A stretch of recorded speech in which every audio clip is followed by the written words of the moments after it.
এখন আমরা শিটংয়ে আছি। শিটংয়ের একদম টপে। এত উঁচুতে আছি যে নিচের রাস্তাগুলো অনেক ছোট, ছোট লাগছে দেখতে। অনেক সকালবেলা আমি উঠে গেছি, এখন ৬টা বাজে, সকাল ৬টা বাজে। আমরা যে হোমস্টেতে ছিলাম সেটা ছিল অসাধারণ।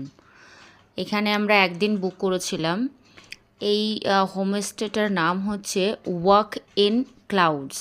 মানে এত সুন্দর দেখতে, মানে সত্যিই মানে মন ভরে যায়। আর এত উপর থেকে আকাশকে দেখতে, পাহাড়কে দেখতে অসাধারণ লাগে। তো সৌভাগ্যক্রমে আমরা এই হোমস্টেতে থাকতে পেরেছিলাম।